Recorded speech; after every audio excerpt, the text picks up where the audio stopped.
চরকা দেখলেই আমার খালি গান্ধীজির কথা মনে পড়ে। আমি এখানে এসে কিভাবে বসেছি দেখবে, পা গুটিয়ে বসেছি। বেশ কয়েকটা শর্ট আউট করেছি, জুডিওতে এসেছি, ট্রেন্ডস থেকে ছেলেদেরটা হয়েছে, আমারটা হয়নি।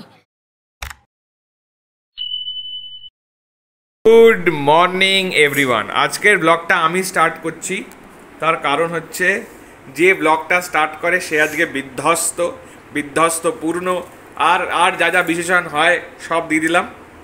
তার কারণ তার শরীর খুব খারাপ আজকে, কিন্তু তাও সে এনার্জি সঞ্চয় করে আজকে, আমি নিজেকে দেখাতে পারবো না কারণ আমার গায়ে জামা নাই, ঠিক আছে, তাও এনার্জি সঞ্চয় করে আজকে সে যাচ্ছে হচ্ছে শপিং করতে। তার কারণ আছে একটা, তার কারণ হচ্ছে সে পুজোতে যে শাড়িটা কিনতে চলেছে সে একটা দোকানে, মানে যাদের জন্য, মানে তার মা, এই মা, সবার জন্য কিনতে চলছে।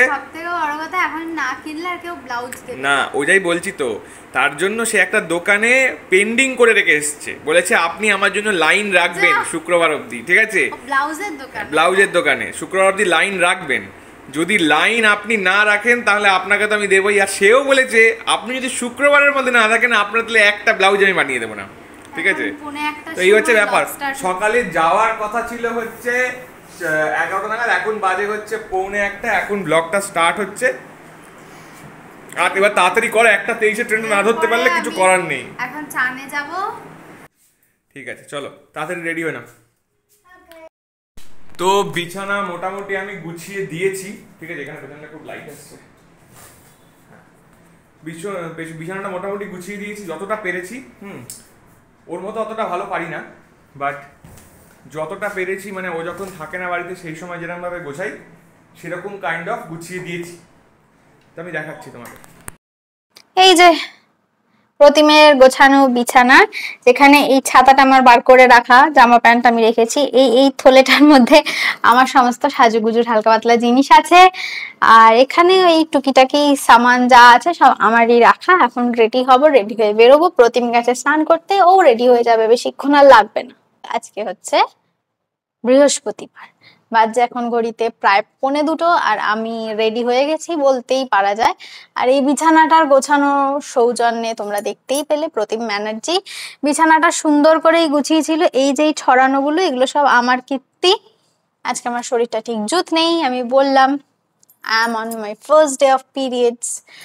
তো কোনোদিন কোনো মাসে এরকম পাংচুয়াল ডেট দেয় না যেটা এই মাসে দিয়েছে।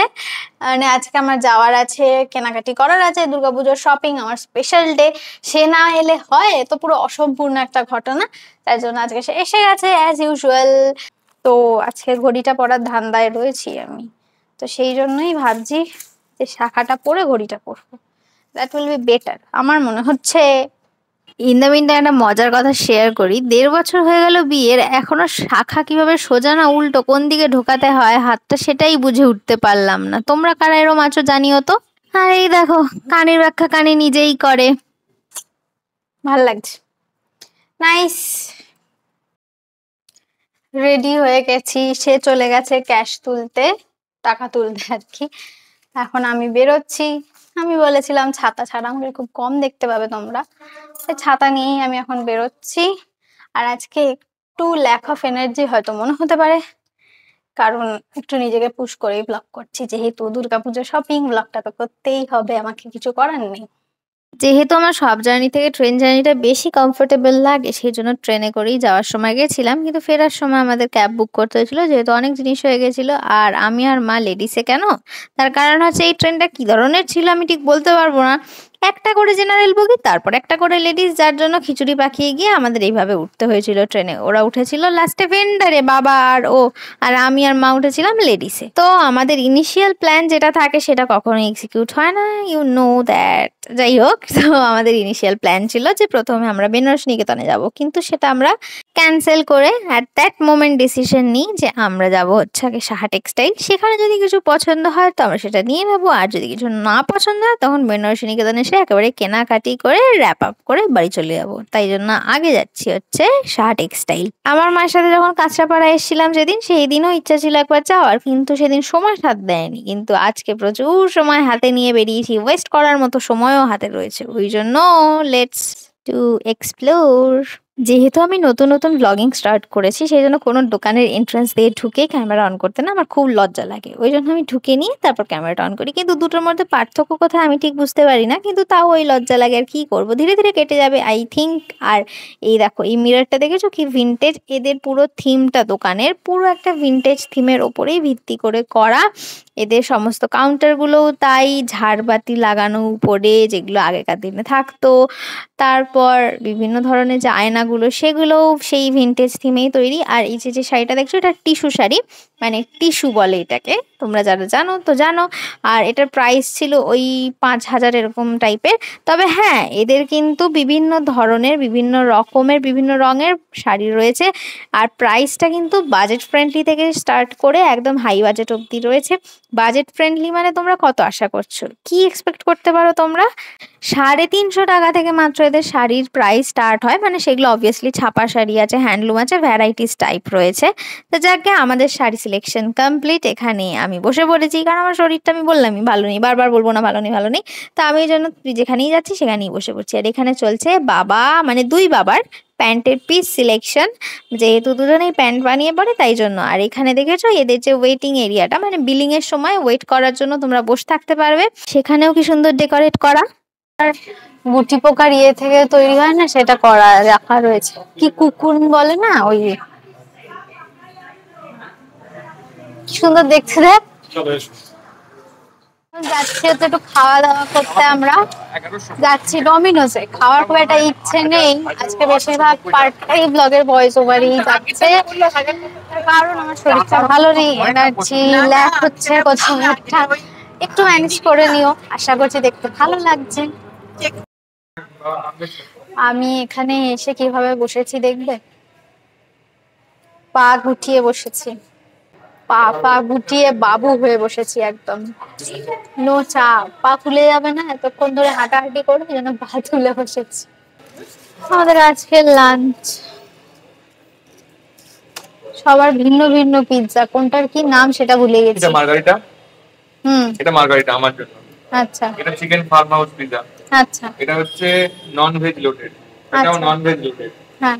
এটা হচ্ছে পপস, মানে popcorn, chicken popcorn. Chicken popcorn. আর এই তিনজনের আগে এটা খেতে হবে, পিৎজা করার আগে এটা খেতে হবে। আচ্ছা। আর এটা হচ্ছে, এটা কি সেই ভাতের সাথে কচু শাক আগে খেতে হয় ওরকম ব্যাপার? আর গ্লাস এই কোকটাকে ঢেলে খাওয়ার জন্য। না, আমরা চলে এসেছি আমাদের পাশে প্রিয় দোকানে বেনারসি নিকেতনে শাড়ি কিনতে। এই যে ভেতরে যাওয়া যাক। যারা যারা আমাদের পুজোর শপিং এর পার্টন ব্লগটা দেখেছো তারা চিনবে এই কাকুকে। বেনারসি নিকেতন আগের বার যখন আমরা এসেছিলাম তখন এনার থেকে আমরা সিল্কের কালেকশন দেখেছিলাম। তো এইবার এসছি মায়ের জন্য, মানে আমার শাশুড়ি মায়ের জন্য। তো উনি বললেন সিল্ক অনেকগুলো হয়ে গেছে, তাই জন্য এবার অন্য কিছু ট্রাই করবে। সেই জন্য এখানে হ্যান্ডলুম, জামদানি এগুলো দেখতে এসেছিলাম, এবং সেখান থেকেও বেশ পছন্দসই জিনিসই পেয়েছিলাম। এইবার সেখান থেকে চলে গেছিলাম আমরা ট্রেন্ডসে, কাঁচরাপাড়া ট্রেন্ডসে। সেখানে কিছু পছন্দসই আমার জন্য পেলাম না, মানে আমার শপিং করার জন্য পেলাম না, তাই জন্য ডিরেক্ট ক্যাব ধরে চলে গেলাম নৈহাটি। নৈহাটিতে গিয়ে সেখানকার জুডিও একবার ঢু মেরেছি, জুডিওতেও সেরকম কিছু পেলাম না। তারপর চলে গেছিলাম ট্রেন্ডসে, সেখানে গিয়ে আমার দুই বাবার জন্য আর প্রতিমের জন্য জামা কাপড় কেনা হয়েছিল, এবং সেখান থেকে আমরা বেশ পছন্দসই মনোপ্রত কালেকশনই পেয়েছিলাম, এবং ছেলেদের কেনাকাটা ডান। ব্লু এর স্পেসিফিকেশন নিয়ে এখন গন্ডগোল লেগেছে, বাবা নেভি ব্লু চায় কিন্তু নেভি ব্লু হচ্ছে না, এই একটা হয়েছে। এটা হবে কি, এইটা মোটামুটি হয়েছে।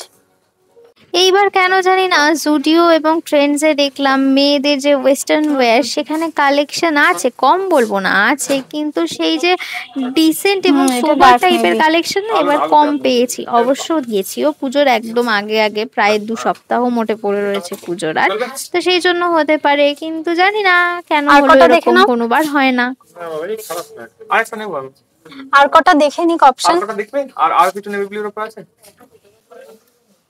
ড্রেসের মুডে আমি নেই, ড্রেস নেওয়ার মুডে, টপের মুডে আছি। টপ নিতে পারি, ভালো তো। এটা ক্রপ, ক্রপ যে আমি পরি না সেরকম কোনো ব্যাপার নয়, কিন্তু এইবার আমার যেন একটুখানি ক্রপ বা ওরকম নিতে ইচ্ছা করছিল না, নর্মাল কিছু নিতে ইচ্ছা করছিল। বেশ কয়েকটা শর্ট আউট করেছি, জুডিওতে এসেছি, ট্রেন্ডস থেকে ছেলেদেরটা হয়েছে, আমারটা হয়নি। তো সেই জন্যই জুডিওতে আসা। তো বুঝতে পারছি না যে এখান থেকেও আদৌ আমার হবে কিনা। কয়েকটা শর্ট আউট তো করেছি, বাট সেগুলো খুব একটা যে মনোভূত হয়েছে এইটুকুই এরকম ব্যাপার থাকছে, ওয়েট নয়। করো পার্ট 3 আসার জন্য। ততক্ষণ সুস্থ থাকো, ভালো থাকো, আর প্রচুর প্রচুর লাইক সাবস্ক্রাইব করতে থেকো। বাই।